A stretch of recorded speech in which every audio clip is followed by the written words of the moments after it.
l'est du pays et ma façon d'être, en passant par la région de Rwenzori, depuis l'Ituri, dans l'est du pays et dans l'est du pays, depuis l'Ituri,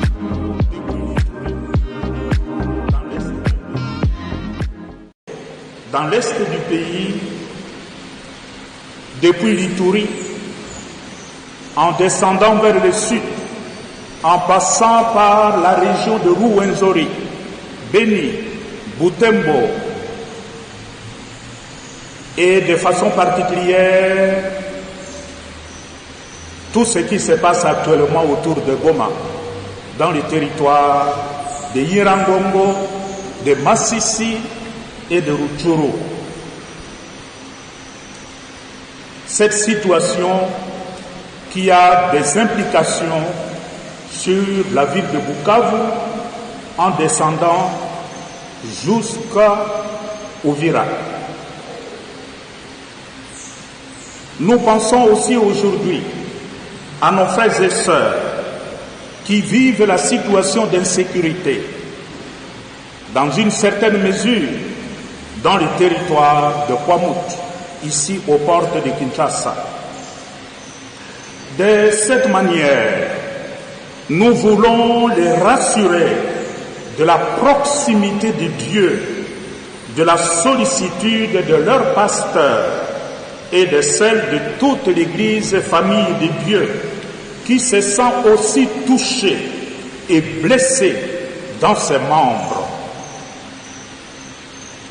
Le projet de cette célébration en faveur de la paix est né de l'engagement pris par les archevêques et évêques, membres de la conférence épiscopale du Congo, SENCO, d'intensifier la prière pour la paix au regard des conflits tentaculaires et persistants dans notre pays, particulièrement à l'Est.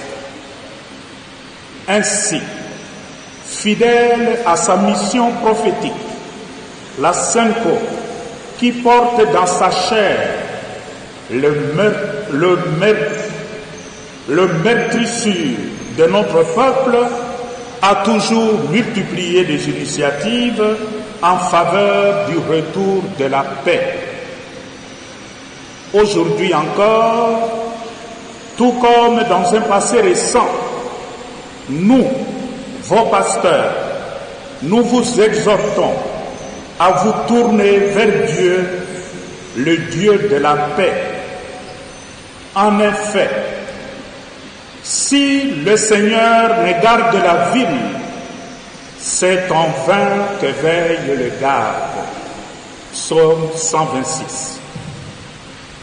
En priant pour la paix dans notre pays, pensons également à tous les foyers de tension à travers le monde. De façon particulière, et comme une pure coïncidence, nous pensons aujourd'hui à la situation de l'Ukraine. C'est exactement 2 ans aujourd'hui, jour pour jour, que la guerre en Ukraine a commencé. Nous voulons aussi exprimer toute notre proximité à ce peuple, ici représenté par Monseigneur André Charchou, qui est le chargé d'affaires de la nonciature apostolique et qui est ukrainien. Que règne la paix de Dieu sur toute la terre et dans le cœur des hommes et des femmes. Excellences, mes chers diocésaines et diocésains, frères et sœurs dans le Seigneur, la parole de Dieu que nous venons d'écouter nous instruit sur le projet de paix perpétuelle et sur l'urgence d'apporter le réconfort aux victimes de la violence. Dans la première lecture, tirée du livre du prophète Isaïe, l'homme de Dieu apporte un message de réconfort, un message de réconciliation et de paix. Isaïe écrit: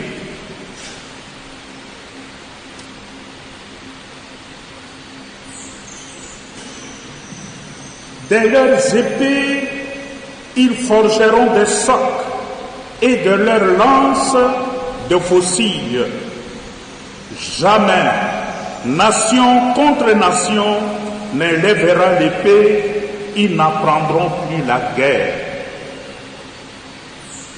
Et Isaïe annonce que ce jour-là viendra. Isaïe 2, 4. En d'autres termes, il s'agit de transformer nos armes de guerre en des outils de développement humain intégral. Il s'agit d'arrêter le cycle de la violence afin de créer des conditions favorables au bonheur véritable de tous les peuples de la terre. Aucune nation ne doit faire la guerre à l'autre, et tout le moyen que Dieu met à notre disposition, nous devons utiliser pour le développement de nos peuples, au lieu de nous faire la guerre. Dans l'Évangile, Saint Luc rapporte la parabole du Samaritain qui vole au secours d'un juif assommé par des bandits et abandonné au bord de la route. Ceux qui étaient censés porter secours à l'infortuné se distinguent par une cruelle indifférence dictée par l'observance servile de la loi. Tout le monde l'abandonne. Tous ceux qui étaient censés l'assister le regardent, tournent le regard et continuent leur chemin.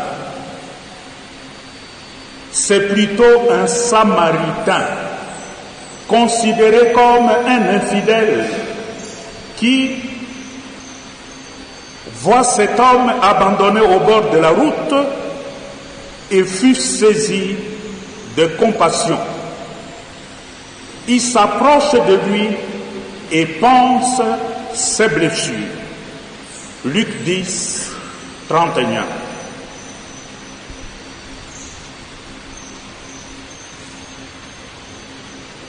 Le Samaritain le vit et fut saisi de compassion, s'approcha de lui et pensa ses blessures. Ces 4 verbes d'action: voir, être saisi, s'approcher et penser résument la leçon que Jésus nous donne aujourd'hui.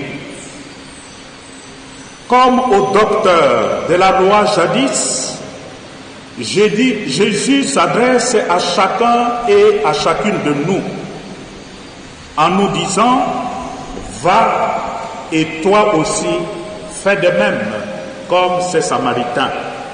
Luc 10, 37. Dans cette optique, agir pour la paix signifie avant tout connaître la situation concrète des victimes, aimer les victimes, s'approcher d'elles et se laisser toucher par leurs souffrances. C'est aussi s'abaisser pour penser leurs blessures, soigner leurs blessures. Frères et sœurs dans le Seigneur, le peuple congolais ressemble aujourd'hui à cet homme dépouillé, roué de coups et laissé à moitié mort par des bandits au bord du chemin.